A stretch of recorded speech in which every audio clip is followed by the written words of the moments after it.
Hello friends, I am Trambak Nayak. Welcome back to our channel Biniyog. আজকে আমি যখন ভিডিও করছি এখন মঙ্গলবার, তো মার্কেট একটু নেগেটিভই আছে। তো মার্কেটে এমন কিছু হচ্ছে না, যেটা মানে যেরকম চলছে সেরকমই চলছে। তো সেই কারণেই মন হলো যে একটু অন্যরকম ভিডিও বানাই। যেহেতু আমি আগের ভিডিওতেই বলেছিলাম যে মার্কেট এখন এরকম আরও হয়তো 2-3 মাস একটু বোরিং ফেজে যাবে। যে কাপ উইথ হ্যান্ডেল প্যাটার্ন যখন তৈরি হয়, কাপ তো অলরেডি তৈরি হয়ে গেছে, আবার হ্যান্ডেল তৈরি হবে। এবার এই হ্যান্ডেলটা ছোট হ্যান্ডেল হবে না বড় হ্যান্ডেল হবে না মিডিয়াম সাইজের হ্যান্ডেল হবে কেউ জানে না। তো যখনই হ্যান্ডেল তৈরি হবে তখন আপনাকে কাপ যদি এরকম হয় তার হ্যান্ডেল হতে 2-3 মাস বা 1.5 মাস 2 মাস 3 মাস 4 মাস টাইম লাগবে। তো একটা এমন ফেজে যাবে, খুব বোরিং মার্কেট যাবে এবং একই জায়গায় থেকে বিভিন্ন স্টক হয়তো পড়বে। তো এরকমই হচ্ছে মার্কেটে। তো সেই জন্যই মনে হলো যে একটা অন্য ধরনের ভিডিও বানাই।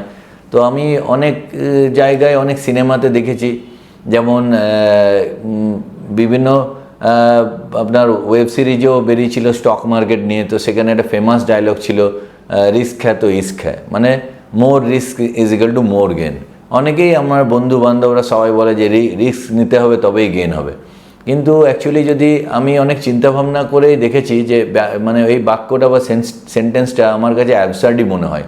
যে more risk is equal to more gain কিন্তু নয়। মানে এখানে কিন্তু শর্ট টার্মে সাকসেস বলা হচ্ছে।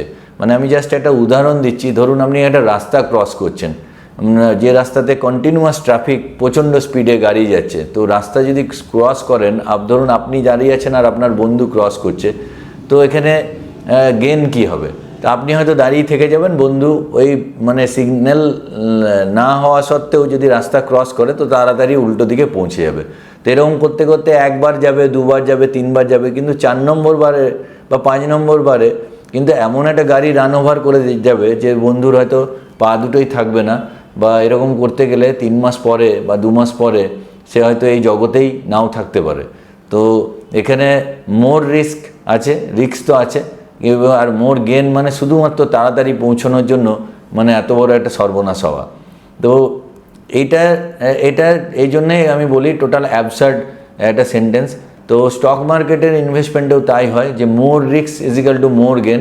আমি অনেক ইয়ংস্টারকে দেখেছি যারা নতুন মার্কেটে এসছে, বিশেষ করে কোভিডের পর মার্কেটে এসছে, তারা র্যালি দেখেছে, তারপরে মার্কেটের ডাউন ট্রেন্ড দেখেনি। তো তাদের মনে হয়েছিল স্টক মার্কেট এরকম মানে এরকম বেড়েই যাবে।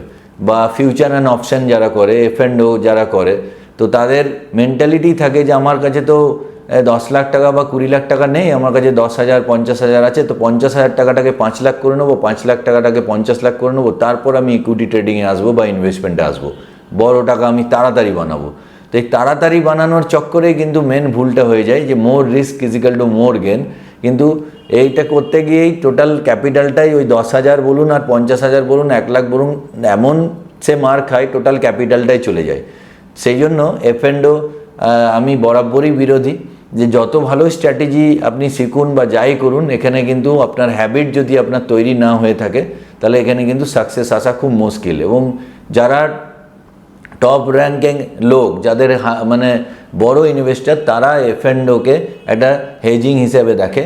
তারা একটা পার্সেন্টেজ, সার্টেন পার্সেন্টেজ 1% বা 5%, ম্যাক্সিমাম 10%কে 10%-এর টাকাকে হেজিং করে F&Oতে তারা ট্রেড করে। কিন্তু তাদের 90% টাকা ক্যাশ মার্কেটে ইনভেস্টমেন্ট থাকে। কিন্তু ইয়ংস্টাররা কি মনে করে যে আমরা খুব ফাস্ট মানি বানাবো, যেটাই মোর রিস্ক মোর গেন। তো কিন্তু অ্যাকচুয়ালি যেটা স্টেটমেন্টটা, আসল স্টেটমেন্ট হচ্ছে more pain is equal to more gain. মানে আমাদের এক্সামে এমন প্রিপারেশন করতে হবে যেন এক্সাম আসার পরে যেন চুটকিতে আমি এক্সাম পাস করতে পারি, মানে পাস নয় সরি, যেন ভালো রেজাল্ট করতে পারি, যেন 1 নম্বর 2 নম্বর 3 নম্বরে আসতে পারি। তো এটাই হচ্ছে মোর পেন, আমি আরও পেন দেবো তবে আমার গেন আসবে। যেমন স্টক মার্কেটের ক্ষেত্রে যখন আপনি একটা বা দুটো বা তিনটে স্টকের চার্ট নয়, যদি আপনি 100টা 200টা 300টা 400টা 500টা স্টকের কন্টিনিউয়াস চার্ট ব্যাক এন্ডে যদি আপনি ফলো করেন যে এখানে এই এলেই এটা হচ্ছে, এবং পার্টিকুলার আপনি একটা সিদ্ধান্তে আসেন যে এই স্ট্র্যাটেজিতে এই ব্যাক টেস্টিংয়ের ফলে যে এখানে এইভাবে কাজ করলেই এই জিনিসটা ঘটে, তখন আপনি যখন ট্রেড নিতে যাবেন তখন আপনি কনফিডেন্স পাবেন যে না, এই জায়গাতে আমার ব্যাক টেস্টিংয়ে 100% হচ্ছে। তো ওই যে 500টা চার্ট দেখার, যে আপনি 200 ঘন্টা 300 ঘন্টা যে ব্যয় করেছেন মার্কেটে, তার যে পেন, তার ফল হিসেবে আপনি স্টক মার্কেটে আউটস্ট্যান্ডিং রিটার্ন কামাবেন। তো যারাই এরকম পরিশ্রমী এবং ডিলিজিয়েন্ট এবং ব্যাক টেস্টিং করে, তাদের কিন্তু রেজাল্ট আউটস্ট্যান্ডিংয়ে আসে এবং তারা একটা ম্যাসিভ টাইপের সিএজিআরে গ্রো করে, হয়তো 40% 50%-এর ওপরে সিএজিআরে গ্রো করে।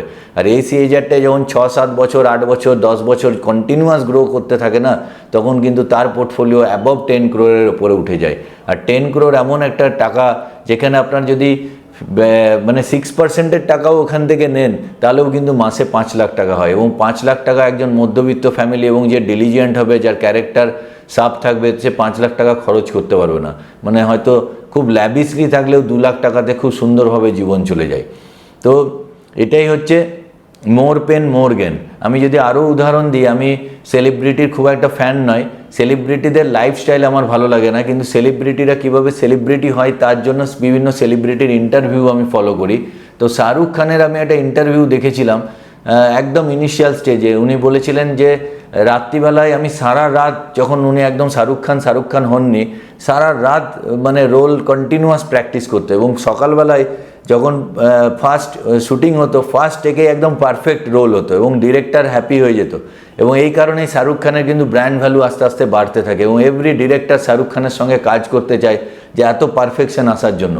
তো এটাই হচ্ছে মোর পেন, ওই যে রাত্রিবেলায় কন্টিনিউয়াস যে কাজ করে যাওয়া, তার গেন হিসেবে তার মানে ব্র্যান্ড ভ্যালু বাড়া।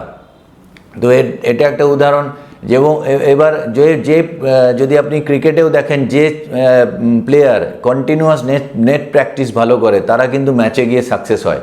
তো আর এক্সামে যদি উল্টোভাবে যদি কেউ দেখে যে more risk is equal to more gain, ধরুন এক্সামে আপনি প্রিপারেশনই নিলেন না, নিয়ে এক্সামে বসে গেলেন, নিয়ে চিটিং করতে গেলেন, একবার ধরা পড়লেন না, দুবার ধরা পড়লেন না, কিন্তু চিটিং করেও ভালো মার্কস আনা যায় না, আপনি টপ হতে পারবেন না।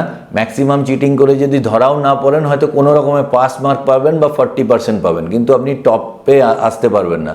আর এর পাস মার্ক আনতে গেলেও 10 বারের মধ্যে 3 বার হয়তো পার পেয়ে যাবেন, কিন্তু 4 নম্বর বারে কিন্তু আপনি রাস্টিকেট হয়ে যাবেন। তো এটা মোর রিস্ক মোর গেন।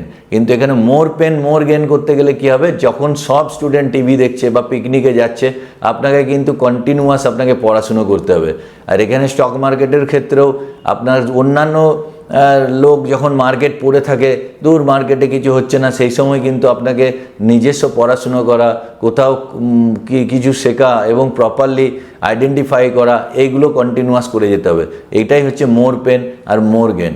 পেলেকে একবার জিজ্ঞাসা করা হয়েছিল যে ফুটবলে আপনি এত ভালো কি করে খেলেন, তো পেলে একটাই অ্যান্সার দিয়েছিল, প্র্যাকটিস প্র্যাকটিস প্র্যাকটিস। একটাই উপায়, যেখানে পারফেকশন আনতে গেলে প্র্যাকটিস। তো পেলে তো আউটস্ট্যান্ডিং প্লেয়ার, কিন্তু কেউ যদি কোনো অ্যাভারেজ বা অ্যাবভ অ্যাভারেজ পিপলও হয়, সে যদি প্র্যাকটিস করে, কন্টিনিউয়াসলি প্র্যাকটিস করে, কনসিস্টেন্সি থাকে, সে কিন্তু টিমে জায়গা করে। তো আগামী দিনে আমাদের মোর পেন মানে আরও পেন দিতে হবে, তবেই আমাদের গেন আসবে।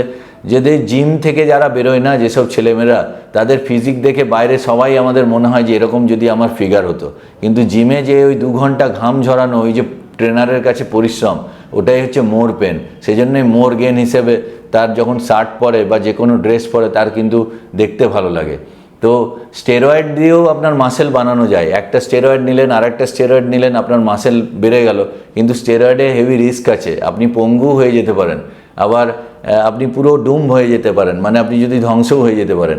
তো এমন রিস্ক নিলেন যে আপনি ধ্বংস হয়ে যাচ্ছেন। কিন্তু আপনি যদি কন্টিনিউয়াস ধীরে ধীরে ধীরে ধীরে ধীরে ডাম্বেলের ওয়েট বাড়িয়ে বা বারবেলের ওয়েট বাড়িয়ে বা ওয়েট ট্রেনিং করে যদি আপনি মাসেল বিল্ড করেন, তাহলে সেই মাসেলটা আপনার কন্টিনিউটি থাকবে, আপনি অরিজিনাল মানে একটা ভালো শরীর এবং ভালো স্বাস্থ্যের অধিকারী হবেন। তো এটাই হচ্ছে মোর পেন, তাহলেই আপনি মোর গেন লাভ করছেন। তো শর্টকাটের কোনো উপায় নেই। যখন মার্কেট এরকম ফ্ল্যাট থাকবে, আমাদের আরও মেহনত করা উচিত, আরও পরিশ্রম করা উচিত, আরও চার্ট দেখা উচিত, আরও কোম্পানির ফান্ডামেন্টাল দেখা উচিত। যখন ভালো সময় আসবে, তখন যেন আমার ওই স্ট্র্যাটেজি, ব্যাক টেস্টিংয়ের স্ট্র্যাটেজি যেগুলো আমি করছি, সেগুলো যেন আমি কনফিডেন্টলি আমি ট্রেড নিতে পারি, তাহলেই আমি সাকসেস পাবো। তো মার্কেটে তেমন কিছু হচ্ছে না। আজকে এমনিই অফিসে বসেছিলেন, তাই আমার পুরনো একটা মানে ইচ্ছাই ছিল যে এই ধরনের একটা, যে রিস্ক হ্যায় তো ইস্ক হ্যায়, মানে ফেমাস ডায়লগ, তো লোকে খুব অ্যাট্রাক্ট হয়ে যায়, সিনেমায় দেখতে ভালো লাগে, কিন্তু তার সাকসেস রেট খুবই কম। কিন্তু যদি আপনি মোর pen is equal two more gain দেখেন, যে আপনি মেহনত করবেন, আপনি গেন কামাবেন, তাহলে কিন্তু আপনার সাকসেস রেট অনেক বেশি আসবে। তো ভিডিওটি যদি ভালো লাগে তো অবশ্যই একটা লাইক করবেন, আর বন্ধুদের সঙ্গে শেয়ার করতে ভুলবেন না। আর এখনও যদি সাবস্ক্রাইব না করে থাকেন তো প্লিজ সাবস্ক্রাইব করে নেবেন। আমি প্রত্যেক দিনই একটি করে ভিডিও নিয়ে আসার চেষ্টা করব। আজকের জন্য এটুকুই, পরের ভিডিওতে আবার দেখা হচ্ছে। জয় হিন্দ, জয় ভারত।